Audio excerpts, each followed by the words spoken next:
Este artículo fue tomado de la página 7 minutos de Calvinismo y se lee con el permiso de la misma. El decreto de Dios, parte número 2. Todos los pasajes que citamos en el primer punto también sirven como base en este segundo punto. La base del decreto es la voluntad de Dios, es decir, todas las cosas que ocurren porque Él quiso, a Él le plació que fuera de esa manera. Solamente la voluntad de Dios se lleva a cabo en el mundo de Dios. Pero su voluntad es santa, perfecta y buena. Por tanto, sus designios y planes son santos, perfectos y buenos. Por eso la Confesión de Westminster afirma: por el sabio y santo consejo de su voluntad, ordenó libre e inalterablemente todo lo que sucede.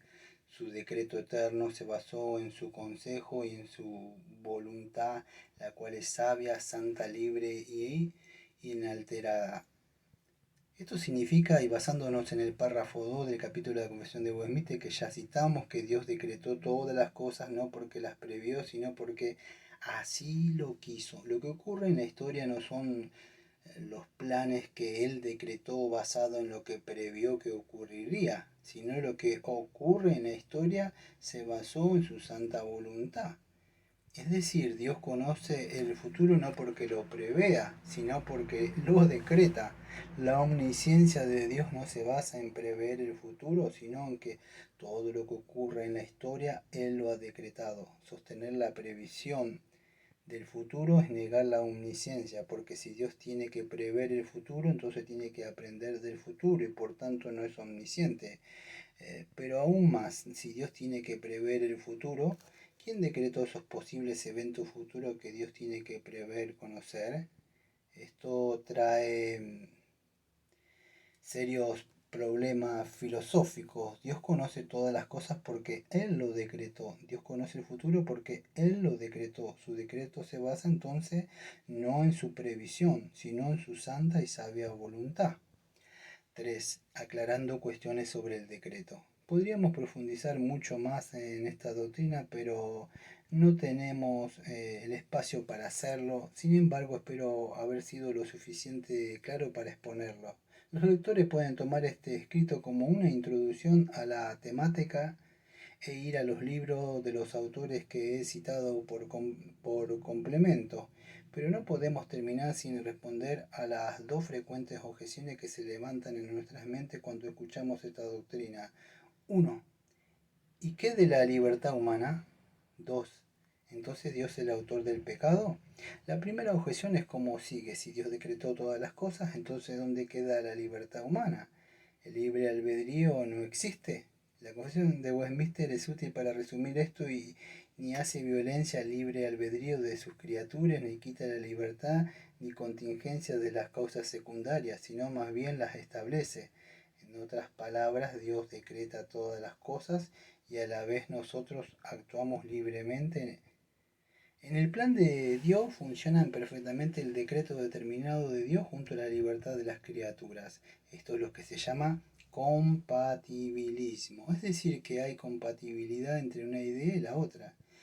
En palabras sencillas, usted puede hacer siempre lo que se le dé la gana de hacer, pero eso que usted se le dio la gana de hacer está decretado por Dios.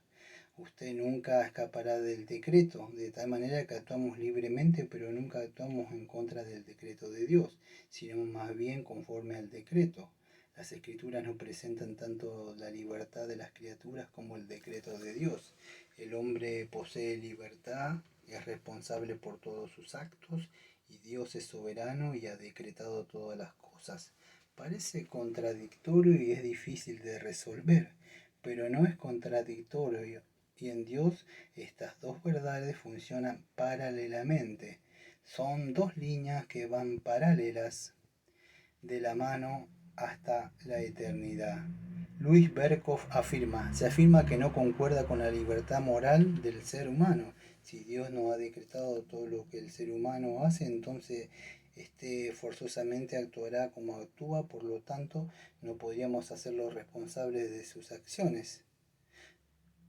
Pero la Biblia no solo enseña que Dios ha decretado los actos libres del ser humano, sino que también afirma que éste es libre y responsable de sus actos. Esto crea una aparente contradicción que la Biblia no trata de resolver. Aunque no seamos capaces de armonizar ambas verdades, esto no significa necesariamente que no son inherentemente contradictorias.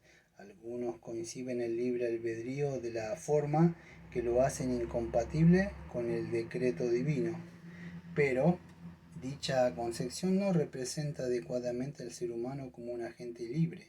La libertad moral del ser humano consiste en la capacidad de determinar libremente sus acciones morales en consonancia con sus pensamientos, juicios previos, con sus inclinaciones y deseos, e incluso con su mismo carácter. De modo que existen leyes que regulan esta libertad y mentiras y mientras mejor las conozcamos, mejor podremos anticipar lo que un ser humano hará bajo ciertas circunstancias.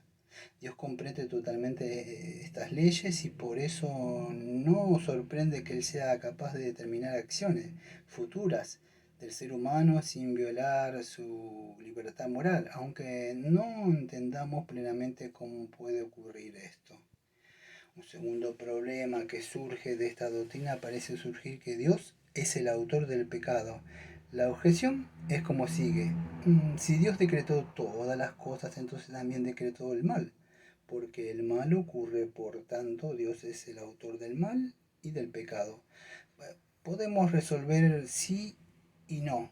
Dios decretó todas las cosas, por tanto, decretó que el mal ocurriera, pero Dios no es el autor del pecado como bien lo afirma la Confesión de Fe de Westminster. Sin embargo, lo hizo de tal manera que Dios ni es el autor del pecado. Esto es, Dios no hace pecado, Él no puede pecar, Él no hace injusticia, Él es santo y la fuente de toda bondad, pero Dios sí decretó permitir el pecado. Dios no impidió la entrada del pecado al mundo.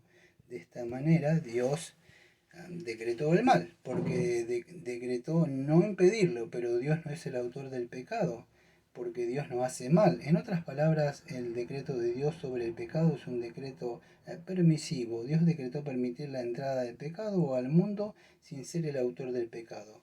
El mal y el pecado no pueden frustrar sus planes, sino que Dios conduce el mal para llevar a cabo sus planes. ¿Por qué razón Dios quiso que esto fuera así? Porque Dios quiso que el pecado entrara al mundo. La respuesta es simple, porque Él así lo quiso, de acuerdo a su voluntad y consejo. Pero ¿por qué lo quiso así? No lo sabemos, Él no nos lo ha dicho, solo Él lo sabe. Por lo que sí sabemos es que Dios debe tener una razón lo suficientemente buena para permitir la entrada del pecado y el mal en el mundo. Sabemos que Dios es bueno y así que lo permitió con un propósito bueno, santo y sabio. A.W. Pink dice: el propósito de Dios afectaba a todo, grande, pequeño, bueno o malo, aunque debemos apresurarnos a afirmar que si bien Dios es el ordenador y controlador del pecado, no es su autor. De la misma manera que es el autor del bien, el pecado no podría proceder de un Dios santo por creación directa o positiva, sino solamente por su permiso, por decreto y su acción negativa. Luis Berkhoff afirma lo mismo. Aunque es cierto que la entrada del pecado en el mundo y sus diversas manifestaciones en la vida de los ángeles y seres humanos fueron incluidas en su decreto, esto no significa que Dios mismo decidió llevárselas a cabo. El decreto de Dios con relación al pecado es un decreto permisivo. Dios decretó no impedir los actos pecaminosos que se producen por la autodeterminación de las criaturas, más bien decretó controlar y regular sus resultados.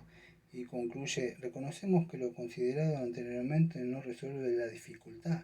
El problema de la relación de Dios en el pecado sigue siendo un misterio para nosotros, el cual no podemos resolver. Conclusión: este es el Dios de las Escrituras, un Dios todopoderoso, santo, perfecto, sabio, que ha decretado todas las cosas desde la eternidad, por lo que ningún hecho o evento se escapa de sus manos y de sus planes santos y perfectos. Los planes de Dios nunca serán frustrados por ninguna criatura. Él no tiene plan B. Dios no es un relojero. Él ha decretado y planeado todas las cosas y a la vez está en todos los días con nosotros en el desarrollo de los eventos históricos, siendo nuestro Padre amoroso. Dios no es un ser impotente ante las decisiones de los humanos o de Satanás. Podemos descansar en el hecho de saber que Dios tiene control de todas las cosas, por muy insignificantes que éstas sean.